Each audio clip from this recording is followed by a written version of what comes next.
Hello students and welcome back on our official YouTube channel Bihar शिक्षक अड्डा 24/7 में एक बार फिर से आप सभी का बहुत बहुत स्वागत है। तो जी हाँ, आप सभी ने थंबनेल देख ही लिया होगा। मैं यहाँ पर बात करने वाली हूँ most scoring topic for English. आप में से बहुत सारे स्टूडेंट तैयारी कर रहे हैं बीपीएससी टीआरई एग्जामिनेशन को लेकर, और बहुत सारे स्टूडेंट इस बात को लेकर भी कन्फ्यूज हैं कि हम कहाँ से तैयारी करें, because we don't have prescribed syllabus. हमारे पास सिलेबस नहीं है। तो आप में से बहुत सारे स्टूडेंट सिलेबस की वजह से डरे हुए हैं। तो आपको भी अगर ऐसा लगता है कि लिटरेचर तो भाई बहुत बड़ा समंदर है, इसको हम कैसे पार करेंगे, कैसे क्या करें, कहाँ से शुरुआत करें, तो यहाँ से आज आपकी समस्या का समाधान हो जाएगा। मैं आपको इस वीडियो के माध्यम से गोल्डन 30 टॉपिक्स बताने वाली हूँ। ऐसे 30 टॉपिक्स जिसको करने के बाद आपका एग्ज़ाम 101% क्लियर तो हो ही जाएगा, 101% क्लियर हो जाएगा। साथ ही साथ हम यहाँ से ये भी देखेंगे कि बीपीएससी टीआरई ने 1.0, 2.0, 3.0 में जो भी पैटर्न पूछा, जो भी सवाल पूछे, उन सब का एक एवरेज यहाँ पे मैं ऐसे टॉपिक्स को लेकर आ रही हूँ जो आपको एग्ज़ाम में सफल होने में आपको मदद करने वाले हैं। तो आपकी सफलता की गारंटी ये है कि अगर आप ये टॉपिक्स कर लेते हैं तो डेफिनेटली आप सफल तो हो ही जाओगे इस बार। और अगर आप इस वीडियो को देखोगे एंड तक, तो ये 5 से 6 मिनट का वीडियो आपके अगले 3 सालों तक के लिए बहुत बेहतरीन होने वाला है, क्योंकि एग्जाम क्लियर हो जाएगा तो 30 साल आपके वैसे ही सेफ हो जाएंगे। और आप ये जानते हैं कि बिहार में शिक्षक बनना इतना आसान भी नहीं है। बिहार में शिक्षक बनना अपने आप में एक बहुत बड़ा अपॉर्चुनिटी है। दूसरी तरफ एक सरकारी नौकरी को पाना इतना हाई कॉम्पिटिशन होना, और ऐसे में सफलता को प्राप्त करना भी हम लोगों के लिए क्या हो जाता है, चैलेंजिंग हो जाता है। लेकिन ध्यान रखना, आपको न केवल सिर्फ पढ़ना है, न केवल सिर्फ टीचर बनना है, बल्कि आने वाले भविष्य में बहुत सारे बच्चों की जिम्मेदारी भी आप ही के कंधों पे होगी। यानी कि आपको सिर्फ पढ़ना नहीं है, सिर्फ आपको यहाँ से एक अच्छे शिक्षक के रूप में उभरना है, ताकि जो आने वाले हमारे स्टूडेंट्स हैं बिहार के, वो आपको एक सुनहरे टीचर के रूप में देखें, आपको एक बहुत ही बेहतरीन शिक्षक के रूप में देखें, आपको एक आइडियल टीचर के रूप में देखें। लेकिन उससे पहले आपको प्रिपेयर करना होगा खुद को कि एक आइडियल टीचर कैसा होता है। उसके लिए पास हर टाइप की नॉलेज होनी चाहिए, हर तरीके के कॉन्सेप्ट्स उसके क्लियर होने चाहिए।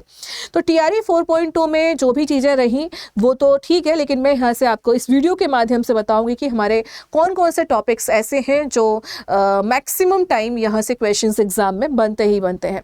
तो आपकी एक सही दिशा में तैयारी, सही डायरेक्शन में एक तैयारी करना आपका भविष्य बदल सकती है। तो केवल ये नहीं होता कि सिर्फ हमें टॉपिक्स देखना है, देखना नहीं है, हमें उसको सही तरीके से पढ़ना भी है, और सही तरीके से पढ़ना ही आपको क्या करेगा, सिलेक्शन भी दिलाएगा। सो ध्यान रखना कि सफलता केवल और केवल सिर्फ मेहनत का नतीजा नहीं होती, मेहनत के साथ एक प्रॉपर प्लानिंग भी चाहिए होती, क्योंकि मेहनत तो हर साल बच्चे करते हैं, जो बैच लेते हैं वो भी, जो नहीं बैच लेते वो भी, लेकिन सिलेक्शन कुछ ही बच्चों का हो पाता है।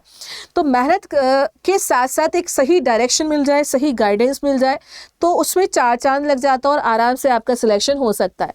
तो आइए जानते हैं इंग्लिश में 100% एक अच्छी तैयारी को बनाने के लिए कौन से वो टॉपिक्स हैं जो आपके एग्जाम में आपको सफल बना सकते हैं, वो टॉपिक्स जो आपके एग्जाम को क्लियर करने में आपको मदद करेंगे। तो जानते हैं वो गोल्डन 30 टॉपिक्स जो आपको बहुत हेल्प करने वाले हैं। यहाँ से हम 15 टॉपिक्स पे बात करेंगे इंग्लिश ग्रामर के, और 15 टॉपिक्स पर हम बात करेंगे इंग्लिश लिटरेचर के। तो इस वीडियो को जरूर देखना, और चैनल पर पहली बार आए हो तो सब्सक्राइब कर लेना, और चैनल को एक बार इस क्लास को शेयर भी कर देना, ठीक है। तो चलिए, तो ध्यान से देखते हैं। यहाँ पे सबसे पहले हम बात करेंगे इंग्लिश ग्रामर की। इंग्लिश ग्रामर में हमारे मोस्ट स्कोरिंग टॉपिक कौन सा है। अगर हम टीआरई 1.0, 2.0, 3.0 से अब तक की बात करें तो टेंसेस जो है सबसे ज़्यादा स्कोरिंग टॉपिक है। 1.0 में तो सबसे ज़्यादा क्वेश्चन इससे ही बने थे। इवन 3.0 की भी मैं बात करूँ तो कॉमन पेपर में सबसे ज़्यादा क्वेश्चन यहाँ से मिलता है। 2.0 की भी बात करें तो सबसे ज़्यादा क्वेश्चन यहाँ से मिलता है। तो अगर आपका ग्रामर वीक पॉइंट है तो टेंस को अगर आप स्ट्रॉन्ग कर लेते हो तो आपका बहुत सारी चीजें आसान हो जाएगी। एग्जाम्पल के तौर पर एरर स्पॉटिंग भी ग्रामर से काफी ज्यादा कनेक्ट करते हैं। तो टेंस एक ऐसा टॉपिक है जहां से आपको कंडीशनल सेंटेंसेस मिलते हैं, और भी बहुत 5 नंबर का तो मुझे याद है टीआरई 1.0 में टेंस पर बेस्ड ही क्वेश्चन आया। तो 5 नंबर अपने आप में एक बहुत बड़ी बात होती है। चाहे हम 2.0 को देखें, चाहे 3.0 को देखें, तो टेंस अपने आप में एक बहुत बड़ा वेटेज रखता है, तो टेंस को कवर कीजिए। दूसरा हमारा सबसे बड़ा टॉपिक है सिंटैक्स। सिंटैक्स यानी कि subject verb agreement. Subject verb agreement को अगर आप करते हैं तो आपके एरर स्पॉटिंग आसान हो जाते हैं, जो कि TRE 1.0 में लगभग 10 नंबर का देखा गया था एरर स्पॉटिंग। तो हो सकता है आने वाले समय में यानी कि TRE 4.0 में भी अगर एरर स्पॉटिंग आता है, मान लो 5 नंबर का भी आता है, तो भी आपका अगर सिंटैक्स क्लियर होगा तो एरर स्पॉटिंग आपके आराम से बन जाएंगे। बात करते हैं वॉइस की, तो TRE 1.0 में हमारे 5 नंबर का एक्टिव पैसिव वॉइस आया था, और वॉइस अपने आप में एक हाईली वेटेज टॉपिक है, तो आप वॉइस को जरूर क्लियर करें। अगर आपके टेंस क्लियर है तो आपके वॉइस भी क्लियर हो जाएंगे। आते हैं आर्टिकल्स की तरफ। आर्टिकल्स मिनिमम 3 नंबर का आया था कॉमन पेपर के अंदर अब तक थ्रू आउट 1.0, 2.0, 3.0, और कभी कभी ये मेन पेपर का भी पार्ट हो जाता है, लेकिन मेनली जो पार्ट रहता है ये कॉमन पेपर का रहता है। 3 नंबर मिनिमम आता है, तो 3 नंबर अपने आप में एक बहुत बड़ी बात होती है। जैसे मैंने यहाँ पे 5 बोला है, मैंने यहाँ पे सिंटैक्स को मैंने यहाँ पे भी काउंट नहीं की क्योंकि इसका पार्ट हो जाता है। वॉइस अपने आप में 5 हो गया, ये लगभग 3 नंबर का आता है। प्रीपोजिशन की बात करें तो ये मिनिमम 3 और मैक्स 5 हो सकते हैं, तो अब तक 3 से 5 लगभग यहाँ पे मिल चुकी है। TRE 3.0 में लगभग आई थिंक 5 क्वेश्चन थे जो प्रीपोजिशन से आए थे, तो अगेन एक बहुत बड़ा स्कोरिंग टॉपिक हो जाता है आपके लिए। एरर स्पॉटिंग जो अब तक हमें देखने को मिला है लगभग 10 नंबर का देखने को मिला है, और इसके जो टॉपिक्स हैं आपके वो वही टॉपिक्स हैं जो सिंटैक्स में रहते हैं, यानी कि नाउन, प्रोनाउन, एडजेक्टिव, आर्टिकल्स, इन सब पे बेस्ड रहते हैं। सो ये भी आपके 10 नंबर का लगभग है। आप यहाँ से देख सकते हैं ये वो सारे टॉपिक्स हैं जो काफ़ी ज़्यादा स्कोरिंग है। साथ ही साथ अगर हम मिसेस पेल्ट की बात करेंगे तो ये 1 से 2 नंबर का हो सकता है, या मैक्स टू मैक्स 3 नंबर का हो सकता है। मिनिमम 1 नंबर, मैक्सिमम 3 नंबर का हो सकता है, इससे ज़्यादा का कभी नहीं आता। और आया भी है 1.0, 2.0, 3.0 लगातार हमें मिसेस पेल्ट देखने को मिले। वन वर्ड सब्स्टिट्यूशन का जो वेटेज है 1 से 2 नंबर का है, जो एग्जाम में आए हैं। क्लॉजेस का जो वेटेज अगर हम बात करें तो TRE 1.0 में सिर्फ आया था, और अराउंड 5 नंबर का ये हमें देखने को मिला था। ईडियम या फ्रेजल वर्ब की बात करेंगे अगर हम 6 to 8 वालों की, तो लगभग 10 नंबर के फ्रेजल वर्ब आए थे, 10 नंबर के ईडियम्स आए थे। और अगर हम 9, 10, 11, 12 में कहें तो ईडियम्स में 5 मिनिमम 5 नंबर के मिल सकते हैं, या फ्रेजल वर्ब भी मिल सकते हैं, तो मिनिमम 5 और मैक्सिमम 10 नंबर के मिल सकते हैं। रीडिंग कॉम्प्रिहेंशन की बात करें तो टिल नाउ 20 से 25 नंबर का वेटेज है, सबसे हाईली वेटेज टॉपिक है ये आपका। 1.0 में 25 नंबर का रीडिंग कॉम्प्रिहेंशन मिला था, 2.0, 3.0 में 20 मार्क्स का मिला है। एंड साथ ही साथ अगर हम कॉमन पेपर की बात करें तो कॉमन पेपर में जो 8 नंबर की इंग्लिश होती है उसमें 3 नंबर का इस बार रीडिंग कॉम्प्रिहेंशन यानी कि पैसेज हमें देखने को मिला था। तो ये अपने आप में काफ़ी ज़्यादा स्कोरिंग है। आप रीडिंग कॉम्प्रिहेंशन करते हो तो ये भी आपके लिए एक बहुत बड़ा अचीवमेंट होगा। जहाँ पूरा पेपर 80 नंबर का है वहां पर 20 नंबर अकेले रीडिंग कॉम्प्रिहेंशन ही तय कर रहा है। जहां 8 नंबर की इंग्लिश या 3 नंबर आपका पैसेज आ रहा है, तो बहुत बड़ी बात हो जाती है। तो ये कंजक्शन भी हमारे लिए इंपॉर्टेंट है, तो कंजक्शन क्योंकि क्लॉज में आपको हेल्प करते हैं, तो कंजक्शन भी आपका एक इंपॉर्टेंट टॉपिक ही है जो क्लॉज से काफी ज्यादा रिलेट करता है। तो ये थे हमारे 15 गोल्डन टॉपिक्स इंग्लिश ग्रामर के, जो कि हाईली वेटेज वाले टॉपिक है। अगर आप इनको करते हैं तो आपकी ग्रामर बहुत ज्यादा आसान हो जाएगी। ठीक है, हाँ, इसमें एक टॉपिक और हम ऐड कर देते हैं, या फिर मैंने ऐड कर ही रखा होगा, वर्ब टॉपिक सबको आना ही चाहिए क्योंकि इसका भी वेटेज अच्छा खासा है। ठीक है, जो मैंने पहले भी डिस्कशन कर ही लिया है। इसके बाद हम बात करते हैं इंग्लिश लिटरेचर का। इंग्लिश लिटरेचर के वो कौन से 15 गोल्डन टॉपिक्स है जो आपको एग्जाम में हेल्प करेंगे। सबसे पहले तो हम गोल्डन पीरियड की बात करेंगे। गोल्डन पीरियड में आपको विलियम शेक्सपियर को जरूर पढ़ना चाहिए, जैसे उनका वर्क हैमलेट है, यानी कि ग्रेटेस्ट ट्रेजेडी आप पढ़ सकते हैं इनकी, HOKM, Hamlet, Othello, King Lear और मैकबेथ। इसके अलावा इनकी कॉमेडी भी पढ़ सकते हो, मिडसमर नाइट ड्रीम, या फिर इनके सोनेट भी देख सकते हो, सोनेट नंबर 18 या 116 ये, या फिर आप इनका कुछ और भी वर्क्स हैं हमारे, वो भी देख सकते हो। तो विलियम शेक्सपियर अपने आप में एक बहुत ही बड़ा टॉपिक है। उसके बाद वर्ड्सवर्थ के काफ़ी सारे वर्क्स हैं, चाहे हम लिरिकल बैलेट की बात करें, चाहे इनके कोलरेटेड वर्क की बात करें एस टी कॉलरेज के साथ, तो इनके काफ़ी ज़्यादा इंपॉर्टेंट वर्क रहते हैं।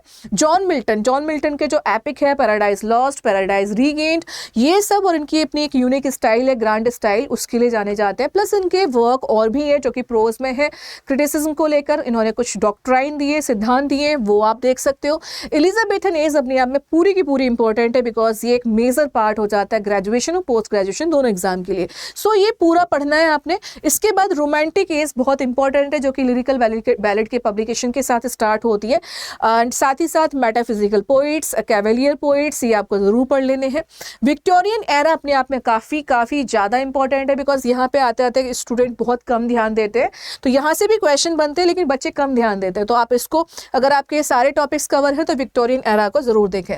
इसके बाद पिछले 1 से 1.2, 2.2, 3.2 में जो हमें कॉमनली देखने को मिला है वो मिला है एंग्लो सेक्शन एज से। तो एंग्लो सेक्शन एज में आपको एपिक देखने को मिलता है, बिवुल्फ, वहाँ से हर बार क्वेश्चन कहीं ना कहीं मिलता ही मिलता है। मिडिवल पीरियड की अगर हम बात करेंगे तो चौसर हो गया, वो आपके लिए काफ़ी ज़्यादा इंपॉर्टेंट है, चौसर को पढ़ लीजिए। या इसके अलावा हम और भी अगर ऑथर की बात करें तो एडमंड स्पेंसर को आप पढ़ सकते हैं, फिलिप सिडनी को आप पढ़ सकते हैं, है ना। इंडियन लिटरेचर की अगर हम बात करेंगे तो आर के नारायण से हर साल हमें क्वेश्चन मिलता ही मिलता है, मुल्कराज आनंद हो गए, एंड इसके अलावा हमारी तोरू दत्त हैं, एंड निज़म एज़कील हैं, और बहुत सारे राइटर्स हैं। तो आप इंडियन लिटरेचर को आप यहाँ से कवर कर सकते हैं, जो कि एक मेजर पार्ट हो जाता है। रविंद्रनाथ टैगोर हैं, भट्टानी है ना, बहुत सारे लोग हैं। लिटरेरी टर्म्स भी इंपॉर्टेंट होती हैं। लिटरेरी टर्म्स की बात करें, रिटोरिकल डिवाइसेस की बात करें, चाहे वो आपका पर्सोनिफिकेशन है, सिमिली है, मेटाफर है, अफेक्टिव फॉलेसी, है ना, या फिर ये सब है, ये आपको जरूर पढ़ लेना चाहिए। फॉर्म्स ऑफ पोइट्री है, जैसे कि सोनेट है, ऑड है, एलजी एग्जाम में जरूर आती है, एपिक्स एग्जाम में जरूर आते हैं, तो आप इनको देख सकते हैं। अमेरिकन लिटरेचर में आप फ्रॉस्ट, विटमैन, अर्नेस्ट हेमिंग्वे, ये जरूर देखें। और इसके अलावा आप क्रिटिसिज्म को भी पढ़ सकते हैं। मॉडर्न एज की बात करें तो टी.एस. इलियट के बिना अधूरा रह जाता है। टी.एस. इलियट का चाहे वेस्टलैंड हो, चाहे इनका मर्डर एंड कैथेड्रल हो, चाहे इनके एसेज हो like Hamlet and his problems, individual talent, इस तरीके से वो पढ़ सकते हो। W.B. ईट्स के भी काफ़ी सारे अच्छे वर्क्स हैं वर्ल्ड वॉर के बाद के। लिटरेरी अवार्ड्स की बात करें तो नोबेल प्राइज़ का कभी कभी ईयर पूछ लिया जाता है। साहित्य अकेडमी अवार्ड विनर्स का वर्क आ जाता है, जैसे 1.2 में तैमसुला ओ, जो कि साहित्य अकेडमी अवार्ड विनर है, उनका पूछ लिया था। जैसे इंडियन में अमिताभ घोष हैं, जो कि साहित्य अकेडमी अवार्ड विनर है, उनका वर्क एग्जाम में पूछ लिया जाता है। बुकर प्राइज़, जैसे कि आपके सलमान रुश्दी हैं, अरुंधति रॉय हैं, इनके वर्क्स को आप पढ़ सकते हैं। Famous line of poems, novels and drama, exam के और स्तर बढ़ाने के लिए सपोज आपके पास टिनटिन अभी पोएम है ना, या आपके पास कोई नॉवल है, जैसे एग्जांपल के तौर पे चार्ल्स डिकेंस का कोई नॉवल है कि अ टेल ऑफ टू सिटीज़, या फिर कोई ड्रामा है आपके पास, एग्जांपल के तौर पे हैमलेट है, तो सपोज आपसे पूछ लिया कि टू बी और नॉट टू बी ये किसने बोला है। नॉवेल्स में पूछ लिया कि it was the best of time, it was the worst of times किसने, या फिर पोइम्स में कोई लाइन पूछ लिया आपसे। तो ये जो है पोइम्स को आपको प्रिपेयर करना है, इनकी लाइंस को प्रिपेयर करना है, ताकि आप एक अच्छे लेवल के क्वेश्चंस को भी बना पाएँ। जैसे कुछ बहुत फेमस वर्जीनिया वुल्फ की नॉवल है, जिसकी लाइन पूछ ली जाती है। एमिली डिकिंसन को आप पढ़ सकते हैं।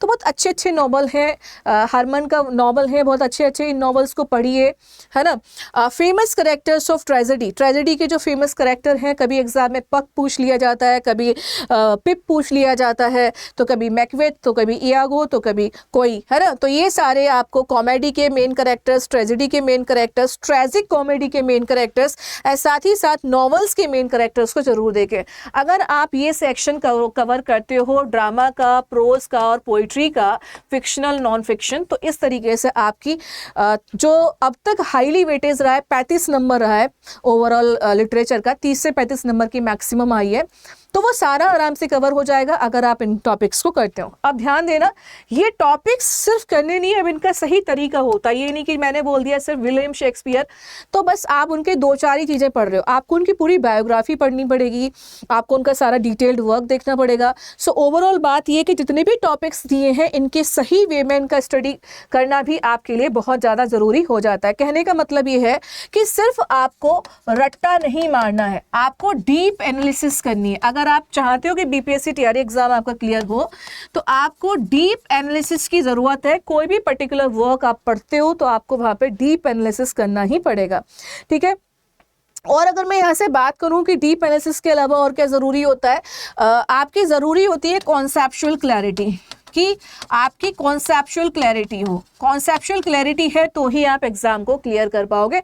अगर कॉन्सेप्चुअल क्लैरिटी नहीं आ रही है तो फिर बहुत दिक्कत हो जाएगी। कहने का मतलब है कि अगर आप ग्रामर पढ़ रहे हो तो उसके प्रॉपर अच्छे से रूल पढ़ो, लिटरेचर पढ़ रहे हो तो सारे करेक्टर, थीम एंड थ्योरी, वो सब कुछ आपको डीप एनालिसिस पता होना चाहिए। तो आपकी तैयारी 100% होनी चाहिए। आधा अधूरा करोगे, आपको ये नहीं पता कि उसमें सारे करेक्टर कौन है, आपको थीम ही नहीं पता है, आपको स्टोरी ही नहीं पता है, बस एक दो पॉइंट रट लिए, तो वो आधी अधूरी तैयारी होती है। तो आधा अधूरी जो तैयारी है उससे दूर रहे, 100% तैयारी की ओर भागे। ग्रामर प्लस लिटरेचर 100% पढ़ना है, रट्टाफिकेशन इसमें नहीं चलेगा। ये टीआरई है तो आपको कॉन्सेप्चुअल और डेप्थ एनालिसिस, डेप्थ स्टडी करनी पड़ेगी।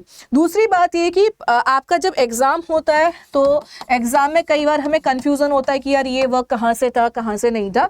तो ये कंफ्यूजन आपका तभी क्लियर होगा जब आप डीप एनालिसिस करेंगे, जब आप डेप्थ लेवल का कंटेंट पढ़ेंगे, जब आपकी कॉन्सेप्चुअल क्लैरिटी होगी, जब आप प्रॉपर वे में प्रैक्टिस करेंगे, आप रिवीजन करेंगे, आप नोट्स बनाएंगे, आप मॉक टेस्ट लगाएंगे, तब जाके ये सब कॉन्फिडेंस बिल्ड होगा एग्जाम में जाके कि हाँ अब मेरी पूरी तैयारी है, अब मैं कहीं से भी किसी भी लेवल का क्वेश्चन कर सकता हूँ या कर सकती हूँ। तो आपको एक लेवल बनाने के लिए, कॉन्फिडेंस बनाने के लिए आपको उस लेवल का पढ़ना पड़ेगा, तभी आपका एग्जाम क्लियर हो पाएगा। तो यहाँ पर केवल बात नौकरी की नहीं है, यहाँ पर बात है कि अच्छे शिक्षक बनने की, और मेरे हिसाब से अच्छे शिक्षक बनने के लिए ये सब क्वालिटीज आप में होनी चाहिए। तो अपने आप को स्टूडेंट समझना बंद कर दो, शिक्षक बनने जा रहे हो तो शिक्षक जैसा फील करो, शिक्षक के हिसाब से ही, उसी हिसाब से सोचो और उसी लेवल का पढ़ना स्टार्ट करो। ऐसे पढ़ो कि मानो कि तुम्हें वो टॉपिक किसी को पढ़ाना है, तो आप ऑटोमेटिक उसमें डेप्थ एनालिसिस करना स्टार्ट कर देंगे और वो ऑटोमेटिक आपके मेमोरी में बैठ जाएगा। आपको एक फोबिया नहीं होगा कि हमसे याद नहीं होता, कि हमसे ये नहीं हो रहा। तो ये तरीका था। बाकी बस एक छोटा सा पॉइंट और है कि अगर आपसे खुद से नहीं हो रहा है तो हमारा बैच है अयाची, जिसमें आपको हर चीज़ डेप्थ में मिलने वाली है। 22 दिसंबर से बैच स्टार्ट हो रहा है, जिसमें आपको ग्रेजुएशन और पोस्ट ग्रेजुएशन लेवल का आपको सिलेबस मिलेगा, चाहे लिटरेचर हो चाहे ग्रामर हो, डीप कॉन्सेप्चुअल स्टडी मिलेगी। तो आप हमारे बैचेस में भी एनरोल कर सकते हैं, ठीक है। और ये जो है हमारा बैच कैसे मिलेगा, इसके लिए आपने अड्डा 24/7 ऐप पे जाना, और चूंकि क्रिसमस चल रहा है तो आपको एक बहुत अच्छा अवसर भी मिल रहा है क्रिसमस पे, कि क्रिसमस आप पे बहुत अच्छा अवसर भी मिल रहा है। यहाँ पे आपको काफ़ी सारे बैचेस फ्री में भी मिल रहे हैं। तो आप क्या करेंगे, अपनी तैयारी को और अच्छा बनाने के लिए आप मेरे सेशंस में जुड़ सकते हैं। इसके लिए अड्डा के ऐप पे जाइए, स्टेट एग्जाम पे जाइए, और शिक्षक भर्ती 6 to 8, 9, 10, 11, 12 जिस भी कैटेगरी से बिलोंग करते हो उसमें जाइए। ये बिहार शिक्षक भर्ती महापैक है, जिसमें आपकी सारी की सारी प्रिपरेशन हो जाएगी। तो आप इसका हिस्सा हमारे साथ बन सकते हैं। थोड़ा सा यहाँ नेटवर्क इशू हो रहा है, मैं एक बार वापस से कोशिश कर लेती हूँ। तो इस पर क्लिक करेंगे, मोर ऑफर्स पे जाएंगे, और यहाँ से हम कूपन कोड यूज करेंगे बाई 515, अप्लाई करेंगे तो आपको इस पर डिस्काउंट मिल जाएगा। यानी कि ये 2300 रुपए समथिंग का पड़ेगा, 18 महीने की वैलिडिटी। 7000 से ज्यादा इसमें मॉक टेस्ट है, 42 ई बुक्स हैं, 8000 से ज्यादा वीडियोज है, 4000 से ज्यादा लाइव क्लासेस है। इसमें आपका GK GS, common paper and concern subject सारी तैयारी हो जाएगी। और अगर सिर्फ आप इंडिविजुअल करना चाहते हैं तो आपका ये बैच है अयाची, इसमें आपका सारा का सारा कंटेंट मिल जाएगा, सब कुछ हो जाएगा, इसमें आराम से प्रिपेयर हो जाएगा। आप इंडिविजुअल क्लासेस में भी एनरोल कर सकते हैं। इसके लिए बाई नाउ पे जाए और यहाँ पे कूपन कोड एंटर करना है बाई 515, जिस पे आपको मिल जाएगा डिस्काउंट। तो ये आपका 1400 रुपए समथिंग का पड़ जाएगा, ठीक है। बाकी फ्री सेशन में 11 बजे और 2 बजे भी इसी चैनल पे आप जुड़ सकते हो। Thank you everyone for watching मी। मिलेंगे आपसे नेक्स्ट सेशन में। Thank you and merry Christmas.